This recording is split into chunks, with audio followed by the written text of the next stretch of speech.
السلام علیکم۔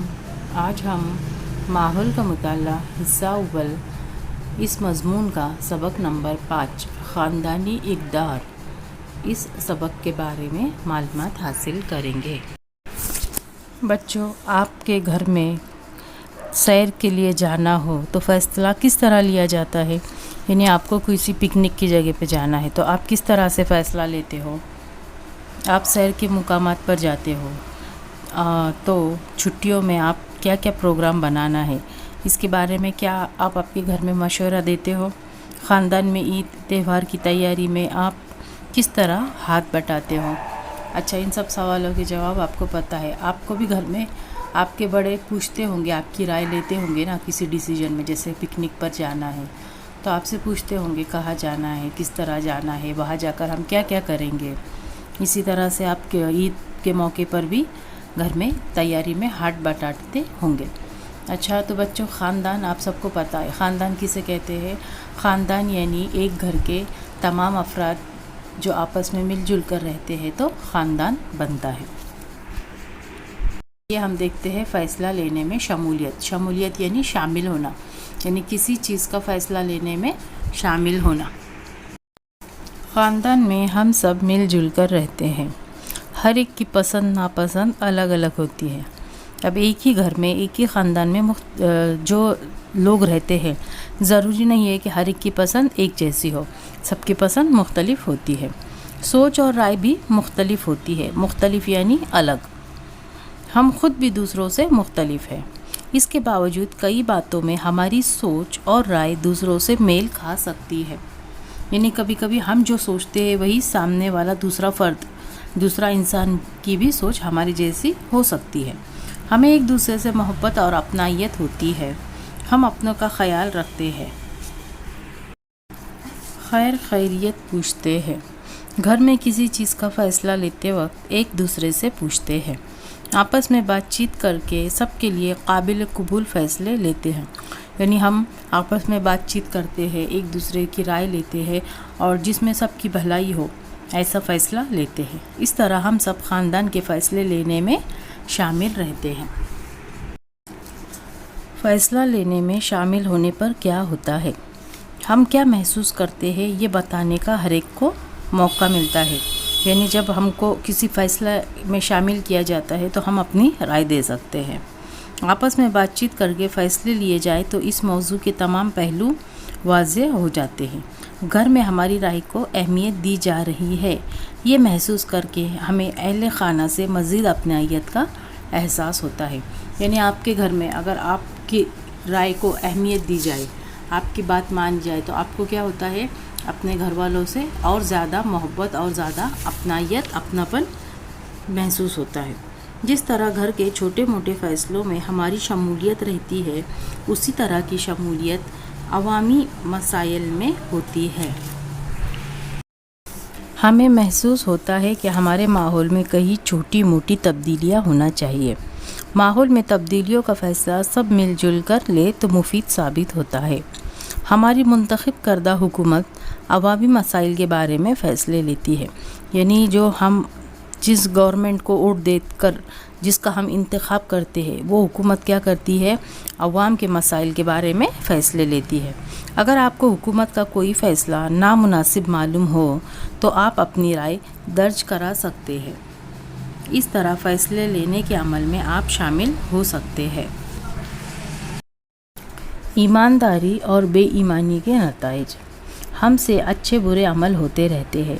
یعنی کہ ہم کچھ اچھے بھی کام کرتے ہیں اور کبھی کبھار ہمارے ہاتھ سے برے کام بھی ہو جاتے ہیں، کبھی غلطی بھی ہو جاتی ہے۔ اپنی غلطی کا احساس ہوتے ہی والدین، بھائی بہن اور دوست و سہیلی کو صاف دل سے بتا دیں، اس سے ہمیں اپنی غلطی کی اصلاح کا موقع ملتا ہے۔ اصلاح یعنی سدھار، اور ہماری ایمانداری ظاہر ہوتی ہے۔ مطلب ہم کیا کریں، ایمانداری سے ہمارے ہاتھ سے کوئی غلط کام ہو جائے تو ہم اپنے بڑوں کو یا دوست کو بتائیں۔ اسی کے ساتھ ہمیں اپنے کام خلوص سے انجام دینا ضروری ہے۔ رشتوں میں آپسی بھروسہ برقرار رکھنا اور کسی کو دھوکہ نہ دینا بھی ایمانداری کی علامتیں ہیں۔ ہمیں کسی کو دھوکہ نہیں دینا چاہیے۔ ایمانداری ہمیں نیڈر بناتی ہے، یعنی ہم بے خوف رہتے ہیں، نڈر ہم میں ہمت ہوتی ہے۔ اس کے برعکس بے ایمانی کرنے سے ہماری خود اعتمادی میں کمی آتی ہے۔ خاندانی اور عوامی زندگی میں بھی ہمیں ایماندار ہونا چاہیے، یعنی ہم ہمارے خاندان میں بھی ایماندار رہے، اور جو باہر کا جو سماج ہے اس میں عوام کے ساتھ، لوگوں کے ساتھ بھی ہمیں ایماندار رہنا چاہیے۔ ایماندار انسان کو ہر کوئی عزت کی نگاہ سے دیکھتا ہے۔ ایمانداری ہماری طاقت ہوتی ہے۔ عوامی زندگی میں ایمانداری یعنی عوام کے ساتھ، لوگوں کے ساتھ، سماج میں جو ہمارے اطراف میں لوگ رہتے ہیں ان کے ساتھ ہم کس طرح ایمانداری سے رہیں۔ عوامی زندگی میں بھی ایمانداری برقرار رکھنے سے عوامی خدمات و سہولتیں ہمیں بہتر انداز میں حاصل ہو سکتی ہے۔ بس یا ٹرین میں بغیر ٹکٹ سفر کرنے سے کیا ہوگا؟ اچھا، بس میں اگر ہم بغیر ٹکٹ کے سفر کریں تو یہ ایمانداری ہوں گی یا بے ایمانی؟ ظاہر بات ہے یہ بے ایمانی ہوگی۔ ہمارا آمد و رفت کا نظام خسارے میں چلا جائے گا۔ خسارہ یعنی کہ نقصان۔ ہم ٹکٹ نہیں نکالیں گے تو کیا ہوگا؟ نقصان ہوگا، اور کچھ عرصے بعد بند بھی ہو سکتا ہے۔ ہر شخص ایمانداری سے ٹکٹ لے تو یہ مسئلہ پیدا ہی نہیں ہوگا۔ یعنی جو آمد و رفت کا نظام ہے اسے چلانے کے لیے ہر ایک کو ایمانداری سے ٹکٹ خریدنا چاہیے۔ ایمانداری کے ذریعے عوامی زندگی میں کام کرنے کی صلاحیت بڑھائی جا سکتی ہے۔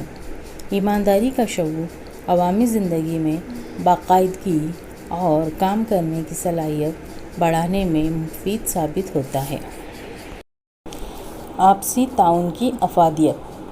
آپسی یعنی آپس میں، تعاون مدد کرنا، افادیت یعنی فائدہ، یعنی آپس میں ہم جو ایک دوسرے کی مدد کرتے ہیں اس کے کیا فائدے ہیں یہ ہم دیکھیں گے۔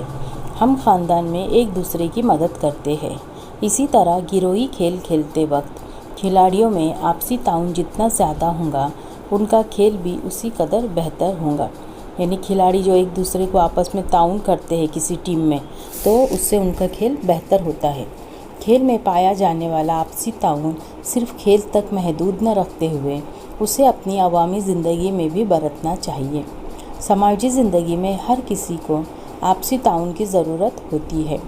ہمیں بھی دوسروں کے تعاون کی ضرورت ہوتی ہے۔ ہمیں بھی کیا ہوتا ہے؟ دوسروں کی مدد چاہیے ہوتی ہے۔ گاؤں یا شہر میں میلہ، عرس، اجتماعات وغیرہ تقریبات ایک دوسرے کے باہمی تعاون سے ہی کامیابی سے ہمکنار ہوتی ہے۔ یعنی یہ جو میلہ، عرس، اجتماع، دوسرے مختلف تقریبات یہ جو بھی ہوتے ہیں گاؤں اور شہروں میں، اس میں کیا ہوتا ہے؟ تمام لوگ ایک دوسرے کو تعاون کرتے ہیں، مدد کرتے ہیں، تبھی یہ پروگرام کامیاب ہوتے ہیں۔ رواداری کی عادت۔ تو بچوں اب ہم پہلے دیکھیں گے رواداری کسے کہتے ہیں۔ ہم سب میں کچھ اچھائیاں اور خامیاں ہوتی ہے۔ خامیاں یعنی کمی، برائی۔ سرپرستوں، دوستوں، سہیلیوں کی مدد سے اپنی خامیاں دور کی جا سکتی ہے۔ ضروری نہیں کہ ہر کوئی ایک دوسرے کے خیالات سے ہر وقت متفق ہو۔ یعنی آپ جو سوچتے ہیں، آپ کی جو رائے ہے، ضروری نہیں ہے کہ آپ کے خاندان کے دوسرے لوگ بھی اس سے راضی ہو، یا آپ کی رائے سے آپ کے دوست یا سہیلی بھی راضی ہو۔ اپنے دوستوں سہیلیوں میں کبھی کبھی اختلاف بھی پیدا ہو جاتا ہے۔ یعنی ایسے موقع پر اپنی بات پر اڑے رہنے کی بجائے دوسروں کے خیالات بھی سننا چاہیے۔ ہمیشہ اپنی بات منوانا، اپنے ہی خیالات صحیح بتانا یہ غلط ہوتا ہے۔ کبھی کبھی ہمیں سامنے والے کی، دوسرے انسان کی، دوست کی، سہیلی کی، خاندان کے لوگوں کی بھی خیالات سننا چاہیے۔ اس سے رواداری کا جذبہ پیدا ہوتا ہے اور اس جذبے کو پروان چڑھایا جا سکتا ہے۔ رواداری کا مطلب ہے اپنی رائے سے زیادہ دوسروں کی رائے کی قدر کرنا۔ یعنی جو دوسرا انسان ہے، دوسرا سامنے والا جو بھی انسان ہے، اس کی رائے کی قدر کرنی چاہیے، اسے ہم کہیں گے رواداری۔ تو ہم میں رواداری کی عادت ہونی چاہیے۔ ہمیشہ یہ نہیں کہ ہم ہی صحیح ہے، ہماری ہی رائے صحیح ہے اور اپنی بات منوانا یہ غلط بات ہے۔ ہمیں سامنے والے کی بھی رائے کی قدر کرنی چاہیے۔ ہمارے ملک میں رواداری کی خصوصی اہمیت حاصل ہے۔ یہاں مختلف مذہب، نظریات، رسم و رواج کے حامل کئی لوگ مساوی طور پر ملتے ہیں۔ اس لیے تمام لوگوں میں رواداری سے پیش آنے کی ضرورت ہے۔ رواداری کے ذریعے دونوں کو برقرار رکھنا ممکن ہے۔ دونوں کے سبب ہی ہماری سماجی زندگی بہتر ہے۔ رواداری سماجی خوشحالی کا پہلا مرحلہ ہے۔ اس سے دوسروں کے لیے ہمدردی پیدا ہوتی ہے۔ رواداری کی وجہ سے ہم اپنے ماحول کے مسائل کو حل کرنے کی کوشش کرتے ہیں۔ مساوات مرد و زن، مساوات یعنی یکسانیت، یہ ایک جیسا، مرد و زن یعنی عورت، آدمی اور عورت میں مساوات یعنی دونوں کو ایک جیسا برابر سمجھنا۔ انسان ہونے کے ناطے لڑکا اور لڑکی یا مرد اور عورت برابر ہوتے ہیں، ان کا درجہ مساوی ہوتا ہے۔ مساوات مرد و زن کا مطلب ہے کہ لڑکا اور لڑکی میں امتیاز نہ برتتے ہوئے دونوں کو ایک جیسا سمجھنا۔ امتیاز یعنی فرق، یعنی کہ لڑکا اور لڑکی میں فرق نہیں کرنا چاہیے کہ لڑکا ہے یعنی اس کے زیادہ بات مانی جائے، اسے ہی پڑھایا جائے، اور لڑکی کو گھر کے کاموں میں رکھا جائے، اسے ہمیشہ ہر معاملے سے دور رکھا جائے۔ اس طرح کا ہمیں فرق نہیں کرنا چاہیے۔ لڑکے اور لڑکیوں کو ایک دوسرے کی عزت کرنا چاہیے۔ جب ہم اپنے دوستوں سہیلیوں کے ساتھ ہوتے ہیں تو ایک دوسرے کو برابر ہی سمجھتے ہیں۔ اچھے شہری ہونے کے ناطے بھی ہمیں برابری اور مساوات کا جذبہ قائم رکھنا چاہیے۔ مساوات کا جذبہ پروان چڑھنے پر سب کو ترقی کرنے کا موقع ملے گا، ہر کوئی تعلیم حاصل کر پائے گا۔